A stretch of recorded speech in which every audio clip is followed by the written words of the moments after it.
하나님 말씀 에스겔서 47장 1절로 12절 말씀입니다.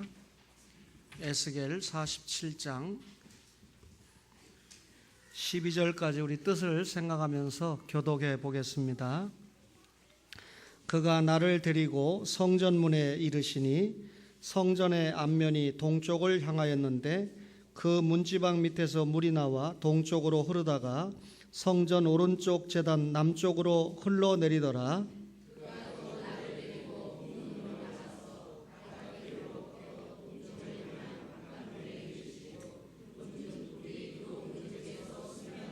그 사람이 손에 줄을 잡고 동쪽으로 나아가며 천척을 측량한 후에 내게 그 물을 건너게 하시니 물이 발목에 오르더니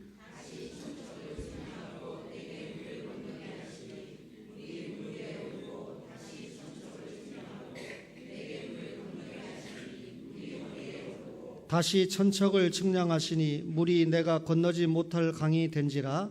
그 물이 가득하여 헤엄칠 만한 물이요 사람이 능히 건너지 못할 강이더라.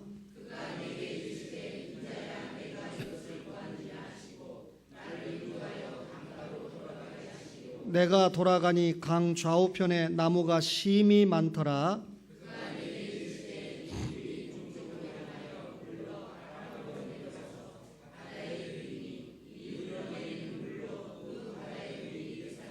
이 강물이 이르는 곳마다 번성하는 모든 생물이 살고 또 고기가 심히 많으리니 이 물이 흘러 들어가므로 바닷물이 되살아나겠고 이 강이 이르는 각처에 모든 것이 살 것이며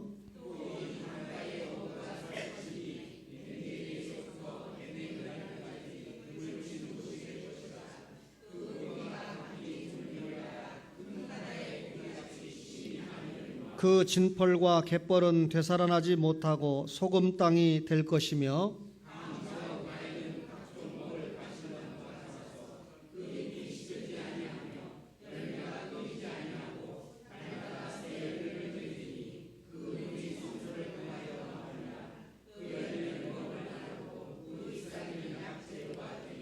아멘. 이 에스겔이라는 이름의 뜻은 하나님이 힘을 주시다라고 하는 뜻입니다. 에스겔은 확실하게 비극의 시대에 살았던 사람인데 솔로몬이 죽고 난 다음에 남쪽 유다와 북쪽 이스라엘로 갈라지지 않았습니까? 북쪽 이스라엘은 하나님의 징계를 받아서 우상 숭배하다가 먼저 망하고 남쪽 유다는 130여 년이 존속이 더 됐는데 이 남쪽 유다도 바벨론에 망하게 됩니다. 그 망하기 직전에 마지막 세 왕이 여호야김, 여호야긴, 시드기야 이렇게 세 왕이 통치를 하고 있었습니다. 그런데 이 여호야긴이라고 하는 왕은 3개월 열흘 동안 통치를 하다가 바벨론의 포로로 끌려갔는데 이때 오늘 이 본장을 기록한 에스겔 선지자도 그 당시에는 제사장의 신분으로 바벨론의 포로로 끌려가게 됩니다. 에스겔이 바벨론의 포로로 끌려가서 이 그발감가에 있는 데라비브라고 하는 곳에서 거주하고 있었습니다. 그로부터 약 5년 정도 지난 후에 하나님 앞에 선지자로 부름을 받은 사람이 에스겔인데 이 에스겔은 이 본서를 기록하면서 주전 586년에 예루살렘이 멸망하기 전과 예루살렘이 멸망한 이후를 구별해서 하나님의 말씀을 전하게 됩니다. 포로 생활 때 부름을 받았으니까 에스겔이 주로 하나님의 말씀을 전한 대상들은 동료 유대인들입니다. 그리고 예루살렘을 중심으로 해서 말씀을 전했는데 예루살렘이 함락되기 전에는 심판과 경고에 대해서 말씀을 했고 예루살렘이 함락된 이후에는 위로에 대한 예수 그리스도를 통한 위로에 대한 그런 말씀을 전한 선지자가 에스겔입니다. 이미 말씀드린 대로 마지막 세 왕이 여호야김, 여호야긴, 시드기야라고 하는 왕인데 망한 것은 시드기야 때 남쪽 유다가 망했지만 이스라엘 백성들이 바벨론에 포로로 끌려간 것은 여호야김 때부터입니다. 그러니까 세 왕 때 이미 이스라엘 백성들이 바벨론에 포로로 끌려가게 된 것이죠. 이 마지막 세 번째 왕이었던 첫 번째 여호야김 왕은 하나님의 말씀을 믿지 않았던 왕입니다. 이 예레미야 선지자가 하나님의 말씀을 기록한 것을 이 여후디라고 하는 사람을 통해서 낭독하게 했는데, 그때는 말씀이 여러분 두루마리에 기록되어 있지 않습니까? 두루마리에 기록된 말씀을 읽으면 그것을 뺏어가지고 칼로 찢어가지고, 면도칼로 찢어가지고 화로에 집어넣습니다. 하나님의 말씀을 기록한 그것이 다 없어버릴 때까지 그런 짓을 한 거죠. 여호야김의 이런 행위는 무슨 말입니까? 나는 하나님의 말씀을 믿지 않는다. 나는 하나님의 말씀에 관심도 없다. 그런 불신앙의 모습을 왕이 보여준 것입니다. 하나님께서 바벨론의 느부갓네살 왕을 보내서 이런 여호야김 왕을 심판했습니다. 그래서 바벨론의 포로로 붙잡아가게 하고, 아직 나라는 망하지 않았죠. 그래서 여호야김의 아들인 여호야긴이 유다를 통치하는 왕이 됐는데, 그 당시 여호야긴의 나이가 겨우 8살이었습니다. 그런데 이 8살짜리 왕이 하나님 앞에 얼마나 악한지 이 선왕들보다도 더 못된 정치를 했습니다. 백성들의 기대를 도무지 충족시킬 수 없는 왕이었죠. 백성들의 기대를 충족시키지 못하니까 나아가서 하나님의 기대에 충족이 안 되는 것은 두말할 필요가 없겠습니다. 그래서 이 여호야긴 왕이 3개월 열흘 만에 다시 바벨론의 느부갓네살 왕에 의해서 끌려가게 되는데, 이때 말씀드린 대로 에스겔 선지자가 여러 기인들과 함께 바벨론 포로로 끌려가게 됐던 것입니다.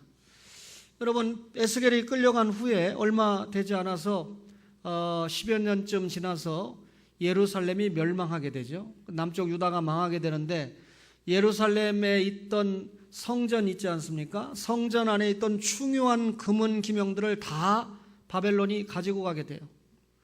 그 다음에 성전은 완전히 불타서 없어버려지게 됩니다. 그러니까 에스겔은 성전이 가슴 속에 남아있겠죠. 그 없어진 성전에 대해서 너무나 이 현실을 보고 마음 아파했던 것이 에스겔의 입장이었습니다. 오늘 성전의 이상이라고 하는 말씀인데, 에스겔의 마음에는 성전을 사모하는 마음이 불타고 있었습니다. 오늘 에스겔 47장 1절에 보니까 그가 나를 데리고 성전문에 이르시니 성전의 앞면이 동쪽을 향하였는데 그 문지방 밑에서 물이 나와 동쪽으로 흐르다가 성전 오른쪽 제단 남쪽으로 흘러내리더라 라고 기록을 했습니다. 하나님께서 선지자에게 성전의 이상을 보여주신 거죠. 이미 눈에 보이는 성전은 다 불타서 없어졌습니다. 그런데 하나님께서 이 에스겔 선지자에게 이상적인 성전의 모습을 보여주고 계신 거죠. 우리가 에스겔서를 읽어오면 하나님의 성전이 주제다라고 말할 정도로 성전에 대해서 깊은 관심을 보이고 있는 것이 에스겔서입니다. 하나님께서는 자신께서 원하시는 성전의 이상을 선지자를 통해서 보여주신 것입니다. 여러분, 이상 중에 천사가 에스겔 선지자에게 나타났는데, 에스겔 선지자가 이상 중에 보여진 성전의 동쪽을 향해서 가게 됩니다. 이스라엘 백성들이 애굽을 나와서 광야 40년을 행군할 때 성막을 건립했죠.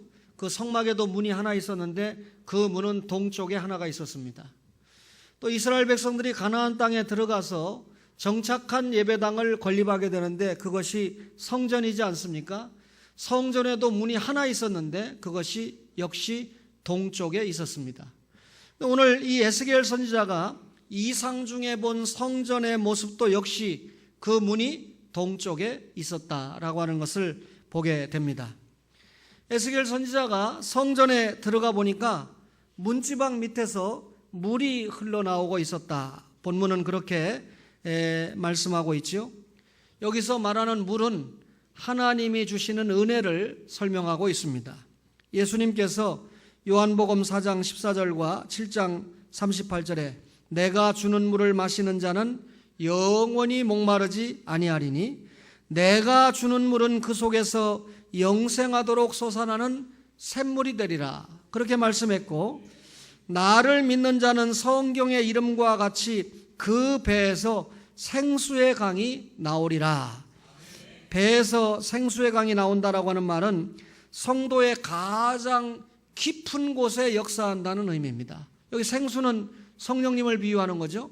성령님의 역사가 우리의 이 심령 가장 깊은 곳에 역사를 하신다. 은혜를 설명하고 있는 거죠. 여러분, 물은 참 신비롭습니다. 우리 생명의 근원이 물이라고 하는데 우리 이 몸의 70% 이상이 물이라고 그러죠. 그러니까 알고 보면 여러분과 저가 물 창고가 되겠습니다. 물을 많이 담고 있는 이런 창고가 되는데, 이런 물이 우리의 생명을 유지하게 하고, 이런 물이 우리를 만족하게 하고, 이런 물이 우리의 삶을 풍족하게 하고, 또 이런 물이 어디에서나 열매를 맺도록 하는 것을 생각할 때 확실히 본문 성전 문지방에서 흘러나오는 물은 하나님께서 주시는, 우리에게 주시는 은혜라고 설명하는 것이 틀린 주석은 아니다, 이렇게 생각을 합니다. 그렇다면 여러분과 저가 은혜를 받는 데에는 단계가 있다고 하는 것입니다. 에스겔서 47장 3절에 그 사람이 손에 줄을 잡고 동쪽으로 나아가며 천척을 측량한 후에 내게 그 물을 건너게 하시니 물이 발목에 오르더니 그랬습니다. 우선 천사가 줄을 잡았다 그랬습니다. 1천척을 측량한 다음에 선지자로 하여금 건너가게 했다 그랬죠. 여러분이 줄이라고 하는 것이 히브리 말로 카도시라고 하는 말인데, 카도시라고 하는 말을 우리말로 번역하면 거룩하다라고 하는 말입니다. 그럼 천사가 줄을 잡았는데 천사가 잡은 이 줄이 거룩하다라고 하는 뜻이 되겠는데, 그렇다면 이 줄은 사실 표준인데, 여러분 혹시 저의 키가 얼마인지 아십니까? 자기 교회 담임 목사 나이도 잘 모르고 키도 잘 모르고 성격도 잘 모르고 저를 위해서 기도해 준다는 걸 제가 믿을 수 있을까요? 그런데 여러분들이 볼 때 어떤 분은 170이라고 그러고 어떤 분은 168이라고 말할 수 있는데 논쟁할 필요가 없죠. 줄을 갖다가 궁금하면 잠깐 서보라고 그러고 밑에서부터 위에까지 재면 키가 얼마인지 정확하게 나오지 않겠습니까? 그러니까 아무리 논쟁을 해도 170이라고 하는 사람이나 168이라고 하는 사람이나 정확하지 않아요. 확실하게 정확하려고 하면 줄자를 가지고 와서 키를 재보면 정확하게 나오겠죠.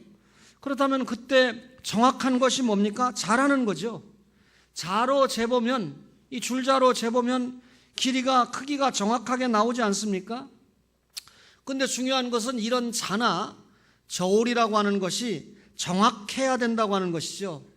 여러분, 이 속이는 자, 속이는 줄자 안 된다는 말이죠. 따라서 자는 정확해야 된다. 다시 말하면 자는 거룩해야 된다, 그런 말입니다. 따라서 이런 의미에서 자나 저울이 정확해야 된다고 하는 의미로 카도시라고 하는 말이 사용된 거예요. 그러니까 자나 저울은 정확한 무게를, 정확한 길이를 측량해내는 카도시다, 거룩이다, 그 말이죠.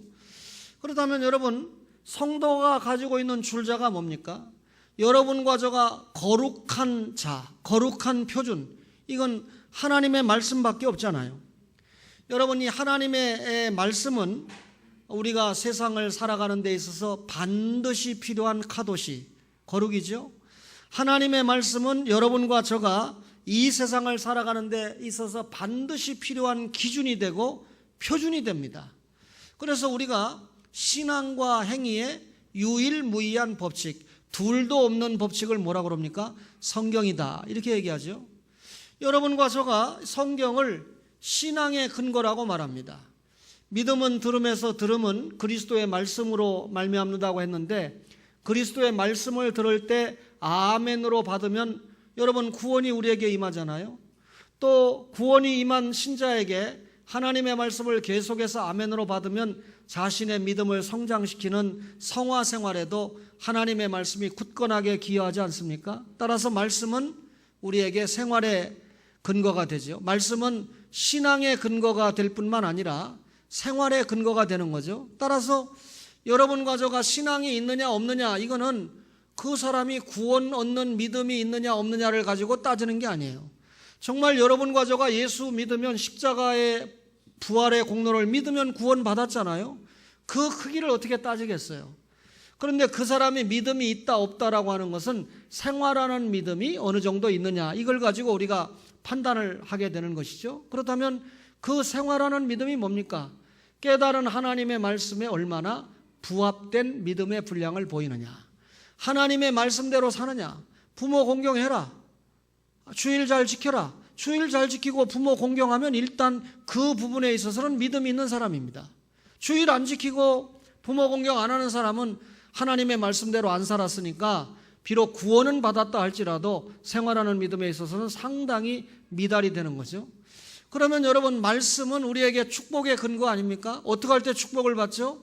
하나님의 말씀을 믿은 것을 얼마만큼 우리가 생활에 실천해 내느냐에 따라서 여러분, 믿음과 행위가 일치되는 것만큼 하나님께서 우리에게 축복하신다는 것이 하나님 말씀의 약속이에요. 그렇다면 여러분, 말씀 자체가 우리에게 축복의 근거까지 되는 거죠. 문제는 여러분과 저가 복이라고 하는 개념을 어디에 설정하느냐. 저는 여러분과 저가 복을 받았다, 내가 하나님 앞에 받은 복을 가지고 하나님 앞에 얼마나 영광을 드러낼 수 있느냐, 이게 복이라고 생각합니다. 여러분과 저가 건강이 있습니까? 그 건강으로. 물질이 있습니까? 물질로. 자녀가 있습니까? 자녀로. 가정이 있습니까? 가정으로. 이것을 통해서 내가 하나님의 영광을 정말 얼마나 드러낼 수 있느냐. 하나님의 영광을 많이 드러내는 사람은 복을 많이 받은 사람이고, 하나님의 영광을 많이 드러내지 못하는 사람은 아무리 돈이 있고 건강이 있어도 우리가 볼 때 복 받은 사람이라고 평가하기 어려운 것입니다. 여러분, 천사는 일천척을 측량하고 선지자로 하여금 건너가게 했어요. 여러분, 선지자가 말씀을 따라 가지 않습니까? 처음에 물이 발목을 잠기게 합니다.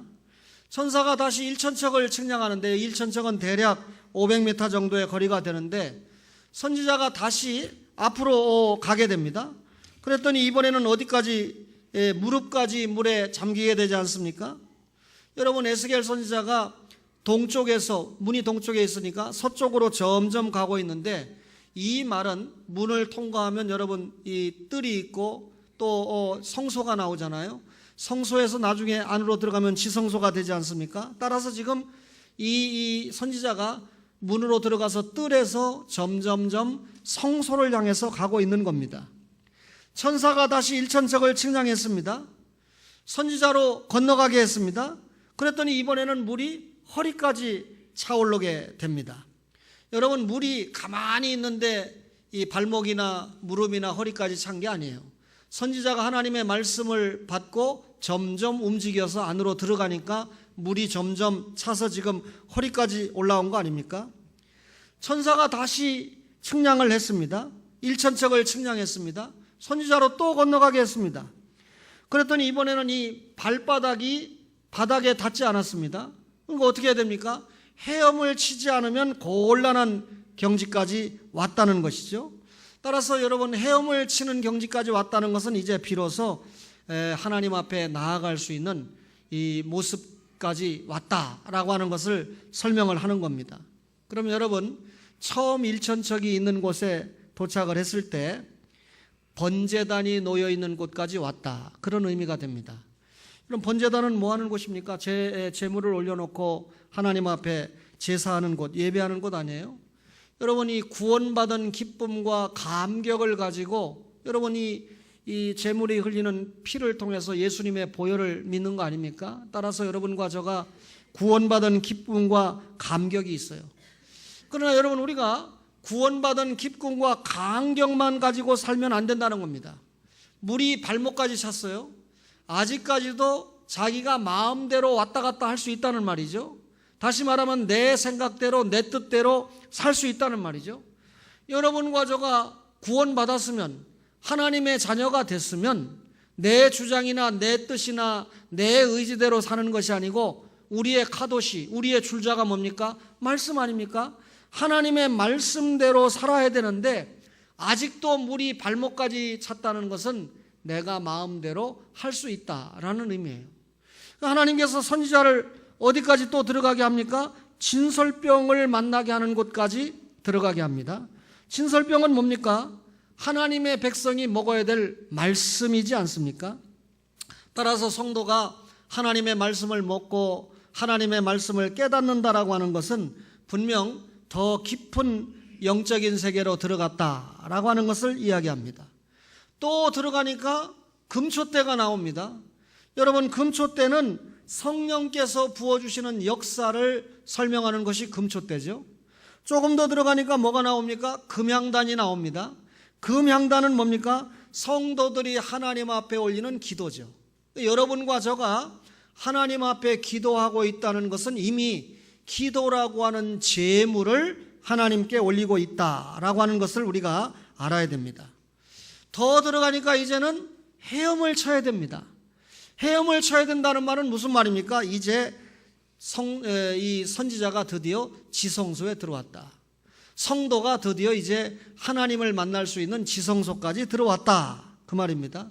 이때 여러분, 하나님을 만났을 때 거룩하지 못하면 죽는 겁니다. 죄 용서 받지 못하면 죽는 거 아닙니까? 여러분과 저가 죄 용서 받고 하나님을 만날 수 있다는 것 자체가 은혜잖아요. 여러분과 저가 십자가의 보혈을 통해서 죄 용서 받고 이 시간에 성부와 성자와 성령이신 삼위 하나님을 만나고 있는 줄로 믿습니다. 그렇다면 여러분, 오늘 이 설교의 초점이 뭡니까? 은혜를 받은 성도가 세상을 살린다라고 하는 것입니다. 은혜 받지 못한 성도가 아무리 있어도 세상을 살릴 수가 없어요. 제가 요즘 이 세월호 사건을 보면서 갑작스럽게 제가 고통받는 의인, 타협하는 의인, 이런 제목으로 지금 연재하는 설교를 제가 준비를 해서 다음 주부터 제가 어린이 주일이고 어버이 주일이니까 통과하고 나면 그 다음 주부터 제가 설교를 하려고 마음을 먹고 있습니다. 은혜 받은 성도가 세상을 살린다. 우리 에스겔 47장 9절을 한번 다 같이 읽어볼까요? 9절 시작. 이 강물이 이르는 곳마다 번성하는 모든 생물이 살고 또 고기가 심히 많으리니 이 물이 흘러 들어가므로 바닷물이 되살아나겠고 이 강이 이르는 각처에 모든 것이 살 것이며 그랬습니다. 성도는요, 앞으로 가고 또 가야 합니다. 문으로 들어갔죠? 뜰에서 성소로 들어가야 됩니다. 성소에 들어갔죠? 또 휘장을 열고 지성소까지 들어가야 된다, 그 말입니다. 들어가면 들어갈수록 깊어진다는 것입니다. 마침내는 헤엄칠 물이 되는 거죠. 여러분, 발목이 잠길 정도의 깊이를 가진 물은 굉장히 놀기가 좋잖아요. 그러니까 발목까지 물이 찼다 그러면 거기에서 내 마음대로 놀 수 있지 않습니까?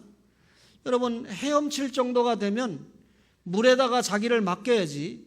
저의 발바닥이 땅에 닿지도 않는데 자기가 어떻게 해보려고 해봐야 여러분, 그것은 재미도 없고 또 잘못하면 생명을 잃을 수밖에 없어요. 따라서 물에다가 자기를 맡겨야 되고 그 다음에 헤엄을 쳐야 되는 거죠.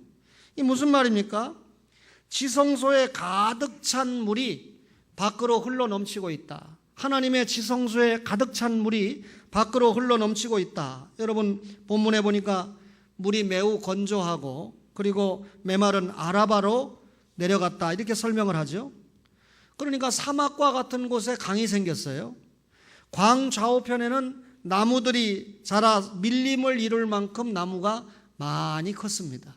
제가 이 외국어대학교 수요일날 마지막 설교하면서 이사장 총장이 있는 자리에서 이 외국어대학이 대한민국에서 이 건물이 제일 좋은 학교다.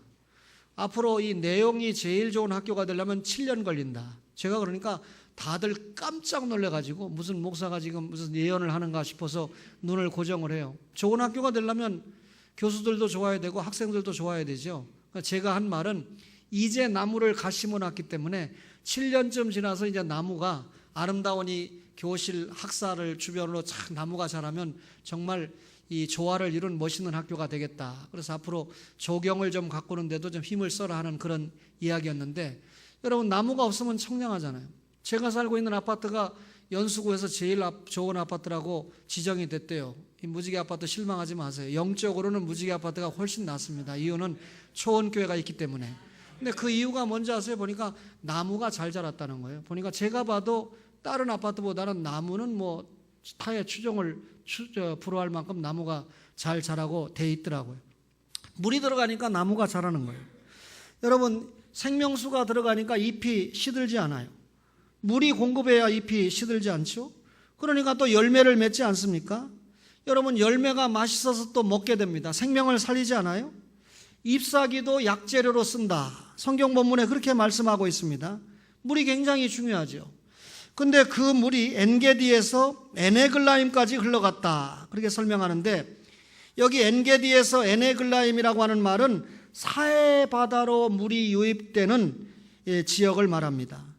따라서 여러분, 메마른 지역을 살리고 흘러내리던 생수가 어디까지 흘러들어간 겁니까? 사해까지 들어갔는데, 사해는 여러분 이 세상에서 유일하게 죽은 바다가 사해바다 아닙니까? 그렇죠? 죽을 사자에 바다 해자 아닌가요? 여러분, 이 세계에는 유일하게 죽은 바다가 하나 있는데 사해바다입니다. 그런데 놀랍게도 이 사해바다가 살아나기 시작했다는 거예요. 이 말씀은 진짜로 물이 흘러가니까 죽은 사해바다가 살아났다고 하는 문자적인 의미가 아닙니다. 예수님께서 재림하시기까지 그 사해바다는 살아날 일이 없을 거다. 저는 그렇게 생각합니다. 그렇다면 여기 오직 죽어있는 사막, 모든 것이 죽어있는 사해바다, 이게 뭘 이야기합니까? 세상을 이야기하는 거예요. 여러분과 제가 살고 있는 이 세상은 확실히 영적으로 죽어있다는 겁니다. 여러분, 이 세칭이 구원파라고 하는 이단이 온 대한민국을 지금 놀라게 하고 있잖아요. 1987년에 오대양 사건이 구원파와 관계에 있다고 하는 건 제가 이미 익히 그 당시에 주장을 했던 바입니다.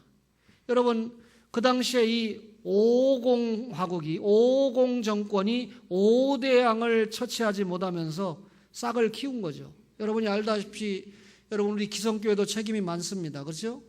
여러분, 이 이단이 이 사회에 자리 잡으니까 얼마나 독버섯처럼 엄청난 폐해를 지금 일으키고 있는 건지 우리가 눈으로 보고 있지 않습니까? 그러면 여러분, 나라 안에 이단은 또 그렇다고 치고 지금 이런 기가 막힌 사건에서 대한민국 정부가 하는 일이 무엇인가? 저는 글을 써서 대한민국 정부가 구한 아이는 단 한 명도 없다. 제가 글을 썼습니다. 이미 자력으로 나온 아이들을 조금 도와줘서 구한 것뿐이지 전자 정부가 들어가서 구해야 될 아이들은 하나도 구하지 못했다. 제가 생각할 때는 잘 모르겠습니다. 이런 이야기는 설교 시간에 길게 하고 싶지 않지만 너무 안타까워서, 또 오늘 오후에 제가 은성교회 설교하러 가야 되는데 그 아이가, 권찰님 아들 하나가 거기 지금 들어서 못 나오고 있잖아요. 아직도 안산에 또 생수교회는 하나는 죽었고 하나는 아직 못 나오고 있죠. 제가 오늘 오후에 간 그 교회가 장례 분위기가 아닐까 하는 생각을 하니까 참 마음이 무거워요. 여러분, 왜 이런 사건에 국무총리가 장이 돼야 되고 장관이 장이 돼야 됩니까? 나는 아무리 생각해도 소방대장이나 재난구호대장, 구조대장이 총책임자가 돼가지고 여러분 이 구해야 되지 않아요? 국무총리가 위에 장관한테 지시하고 장관이 또 뭐에게 지시하고 뭐에게 지시하는 사이에 애들은 물에 빠져서 다 죽는 거 아닙니까? 모르겠어요. 여러분, 확실하게 에스겔이 살고 있던 시대가 지금 이 시대인데, 남쪽 유다가 망했던 그 시대가 지금 이 시대인데, 이 나라가 종교적으로 얼마나 타락했는지 말 못해요. 저는 불교나 이슬람교나 혹은 유교나 천주교가 타락했다고 말하고 싶지 않아요. 우리 교회가 속한 기독교가 얼마나 타락한 모습을 보이고 있는지, 여러분, 정치적인 타락 또한 말할 수 없습니다. 도덕적인 타락도 말할 수 없습니다. 왜 도덕적으로 타락합니까? 여러분, 이런 구원파 같은 이단이 설칠 때 여러분, 이단이 가는 길은 뻔해요. 이단 교주는 분명히 탐욕, 물질 때문에 이단을 유지하잖아요. 그 다음에 그걸 유지하기 위해서 얼마나 정부와 결탁하고 부정과 부패, 이 공의를 무너뜨리고 여러분 공무원들을 뇌물을 주고 사냅니까? 여러분, 조사해보면 알지만 이 이단들은 반드시 성적인 타락의 문제를 수반하게 돼 있어요. 지금 이 여기까지 조사를 지금 못하고 있어서 유감인데 기가 막힌 상황이죠. 우리나라가 산업화가 되고 민주화가 됐다고 말합니다. 그런데도 정신적인 성장의 수준을 많이 못 따라가죠. 제 말이 아니고 어느 미국 교수가 2만 6천 5만 불의 대한민국의 정신 수준은 $500밖에 안 된다. 얼마나 정확하고 날카로운 지적을 했는지 모르겠습니다.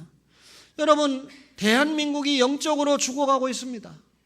대한민국이 여러분 영적으로 죽으니까 사상적으로 죽어가고 있는 나라가 되고 있고, 여러분 예수 그리스도 밖에서 아무리 물질 문명이 발달한다고 해도 어느 시대보다 빨리 발전하고 어느 시대보다 여러분 정확하고 편리한 시대에 우리가 살고 있다고 해도 하나님의 교회가 영향을 주지 못할 때 여러분 아무런 사상이 없고 사람들의 정신이 공허할 수밖에 없다는 것입니다. 사람들이 왜 살아야 되는지를 모릅니다. 또 사람들이 어떻게 살아야 하는지를 누구도 말하고 있지 않습니다.